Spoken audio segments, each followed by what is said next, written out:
Bienvenue chers téléspectateurs d'Afro Info DESA 43, déterminés à renforcer la capacité de dissuasion de ces forces de défense et de sécurité pour endiguer les violences des groupes armés locaux étrangers ainsi que l'agression de la part du Rwanda particulièrement dans l'est du pays. La RDC vient de réceptionner un premier lot de 3 drones d'attaque commandés en Chine en début de cette année. La livraison de ces systèmes de drones de combat CH4 à la RDC a été assurée par la société des CACS. Les informations de AR enseignent que le lot qui comporte 3 drones en plus d'une station seule s'inscrit dans une commande plus large passée par Kinshasa en début de cette année. Celle-ci porte en tout sur 3 systèmes pour un total de 9 UAV d'attaque. Selon la même source, 3 autres aéronefs seront escomptés en septembre et puis 3 autres encore à la fin de l'année, à condition que le gouvernement de la RDC honore le paiement de manière régulière. Les appareils similaires aux drones américains MK9 Reaper seront positionnés sur l'aéroport militaire de Kavumu, à une trentaine de kilomètres au nord de Bukavu, chef-lieu de la province du Sud Kivu. Des formations à leur utilisation par le militaire chinois sont prévues. En outre, le gouvernement congolais n'exclut pas d'acquérir également des avions de combat chinois, équipements nécessaires destinés à renforcer les capacités des forces armées de la RDC dans la guerre contre l'infanterie soutenue par le Rwanda. En effet, la RDC, à travers la maison militaire du chef de l'État congolais, dirigé par le lieutenant-général Franck Ntumba, a multiplié depuis le début et de cette année les acquisitions de munitions au profit des forces armées de la RDC engagées sur plusieurs fronts de bataille contre les terroristes du M23 dans l'est du pays. Une délégation de haut niveau de la China National Aerotechnology Import Export Corp, CATIC, a séjourné à Kinshasa accompagné de quelques officiers de l'armée populaire de libération. L'objectif de ce déplacement à Kinshasa a été évidemment de proposer à la présidence congolaise l'acquisition de plusieurs avions de combat multirôles de leur entreprise qui est le fruit d'un partenariat industriel sino-pakistanais. Et cette offre visait également à satisfaire les objectifs du président Tshisekedi concernant la force aérienne des FARDC équipée récemment des avions russes Sukhoi. Et cependant, l'F-1 demeure un avion de combat léger. La délégation chinoise a proposé à Kinshasa des avions de Chengdu J-10 qui sont nettement plus onéreux. Et l'acquisition de ce premier lot de 3 drones d'attaque intervient à la veille du déplacement du président Félix Tshisekedi à Pékin, capitale chinoise où il rencontrera son homologue Xi Jinping. Et outre les dossiers miniers ou du contrat du siècle, les cobalt et du cuivre en échange d'investissements dans les infrastructures signées avec la Chine.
Qui fait la paix par la guerre.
Le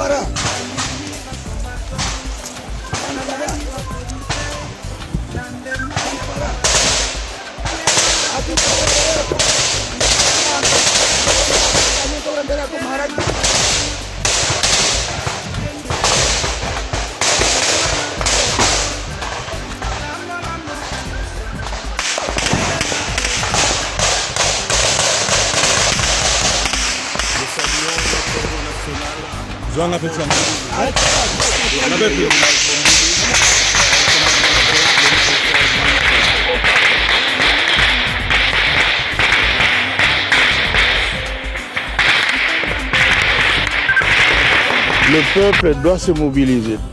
Tout le monde se préparer pour confronter l'ennemi. Dans chaque village, les gens doivent prendre les armes, même les armes traditionnelles. Les flèches, les lances et autre chose.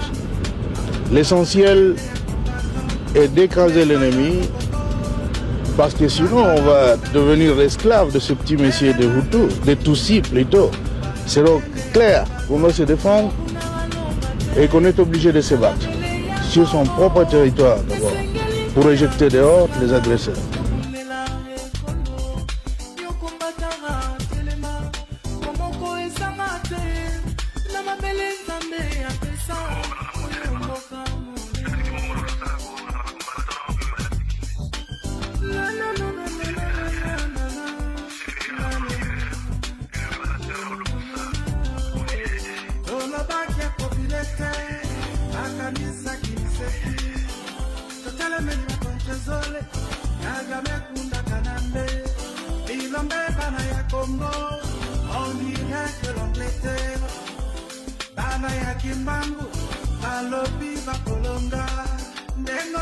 La garde républicaine a effectué tôt dans la matinée de ce samedi 22 juillet une marche d'endurance dans les principales artères de la ville de Kinshasa.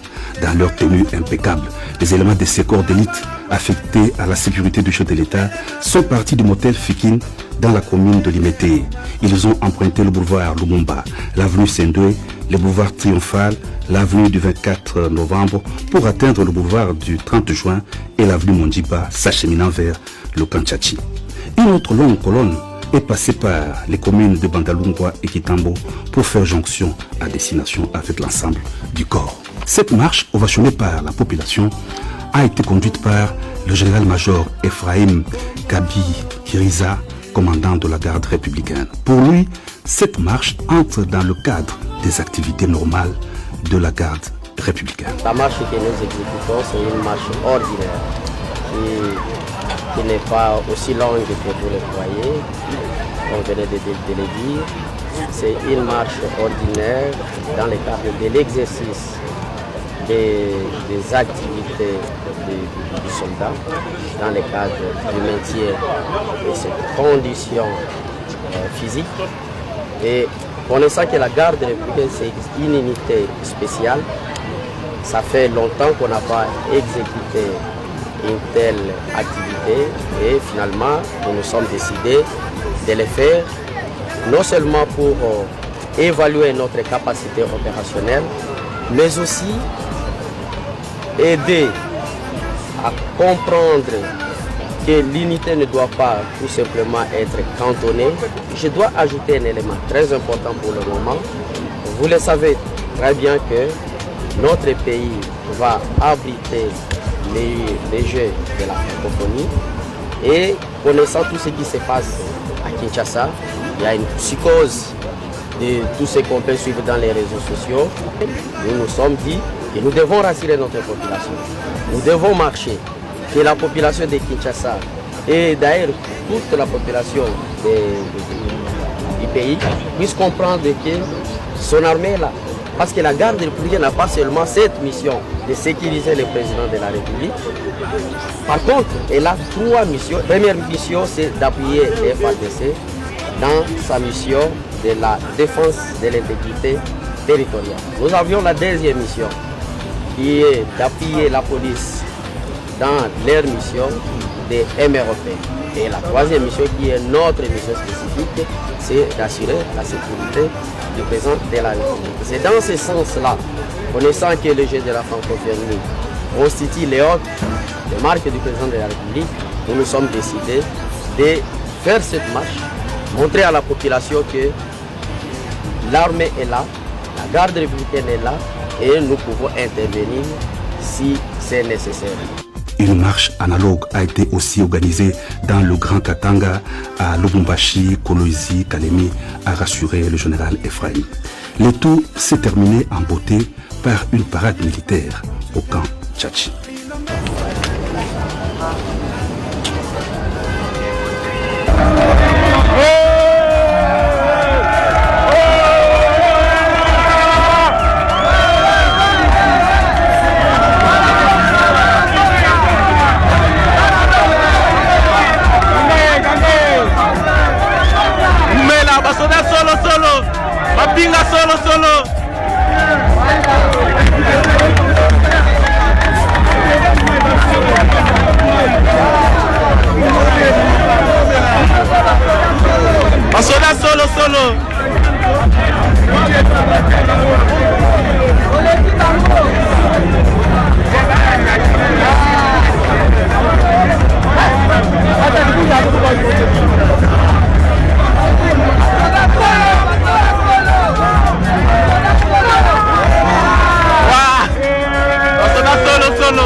A effectué tôt dans la matinée de ce samedi 22 juillet une marche d'endurance dans les principales artères de la ville de Kinshasa.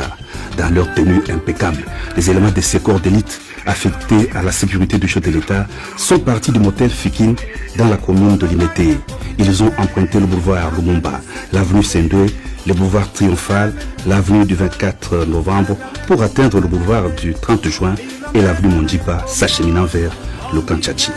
Une autre longue colonne est passée par les communes de Bandalungwa et Kitambo pour faire jonction à destination avec l'ensemble du corps. Cette marche, ovationnée par la population, a été conduite par le général-major Ephraim Kabi Kiriza, commandant de la garde républicaine. Pour lui, cette marche entre dans le cadre des activités normales de la garde républicaine. La marche que nous exécutons, c'est une marche ordinaire qui n'est pas aussi longue que vous le croyez, on venait de le dire. C'est une marche ordinaire dans le cadre de l'exercice des activités du soldat, dans le cadre du maintien de ses conditions physiques. Et connaissant que la garde républicaine, c'est une unité spéciale, ça fait longtemps qu'on n'a pas exécuté une telle activité et finalement nous nous sommes décidés de le faire non seulement pour évaluer notre capacité opérationnelle mais aussi aider à comprendre que l'unité ne doit pas tout simplement être cantonnée. Je dois ajouter un élément très important pour le moment.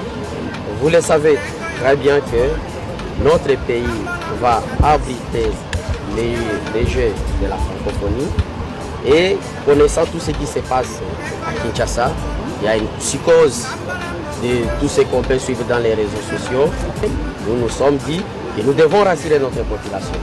Nous devons marcher, que la population de Kinshasa et d'ailleurs toute la population du pays puisse comprendre que son armée est là.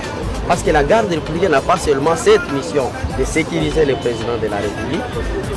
Par contre, elle a 3 missions. La première mission, c'est d'appuyer les FARDC dans sa mission de la défense de l'intégrité territoriale. Nous avions la deuxième mission, qui est d'appuyer la police dans leur mission de MROP. Et la troisième mission, qui est notre mission spécifique, c'est d'assurer la sécurité du président de la République. C'est dans ce sens-là, connaissant que le jeu de la francophonie constitue les marques du président de la République, nous nous sommes décidés de faire cette marche, montrer à la population que l'armée est là, la garde républicaine est là et nous pouvons intervenir si c'est nécessaire. Une marche analogue a été aussi organisée dans le Grand Katanga à Lubumbashi, Kolwezi, Kalemi, a rassuré le général Ephraim. Le tout s'est terminé en beauté par une parade militaire au camp Tchatchi.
Les 441 assermentés, parmi lesquels 164 de la 34e promotion ordinaire et 277 de la 17e session spéciale, ont juré loyauté au commandant suprême des FARDC et à la République, s'engageant ipso facto à servir sous le drapeau jusqu'au sacrifice suprême. Au nom du président de la République, chef de l'État et commandant suprême des forces armées de la République et de la PNC, Félix-Antoine Tshisekedi Tshilombo, le gouverneur de province du Kasaï central, John Kabeya Shikai, a pris acte de cette prestation de serment et félicité les heureux impétrants avant de dénoncer avec véhémence l'agression dont notre pays est victime dans sa partie est, un climat délétère créé par le mouvement terroriste M23 soutenu par le Rwanda. C'est ici l'occasion pour nous de clamer haut et fort à vous qui venez de prêter serment. Pourquoi avez-vous suivi cette proclamation? Dans quel état se trouve votre nation? Que pouvez-vous faire pour lui rendre cette grandeur? Voilà pourquoi je tiens à vous rappeler votre belle devise, honneur et fidélité.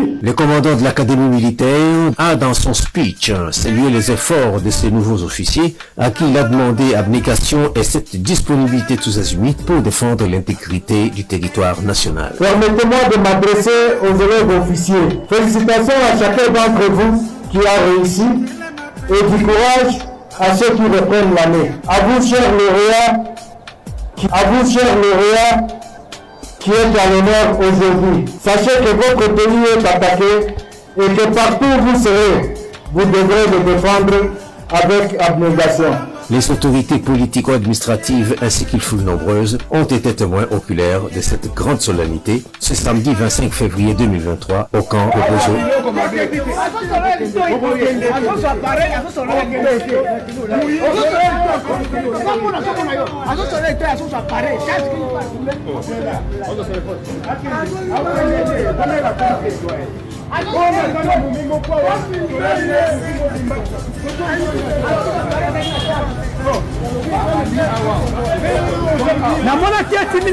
namona keti na kote pa nao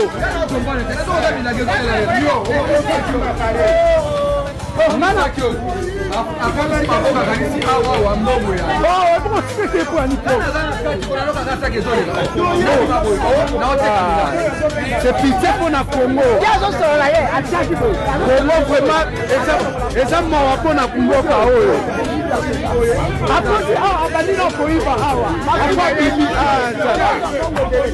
amoibi. Mboka oyo.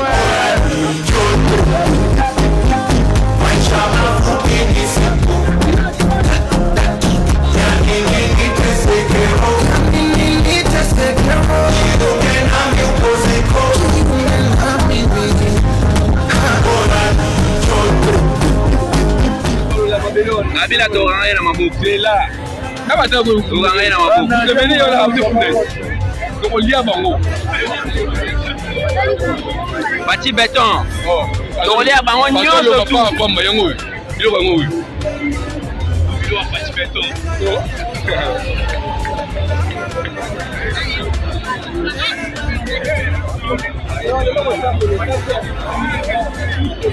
dans la moto bien blindé.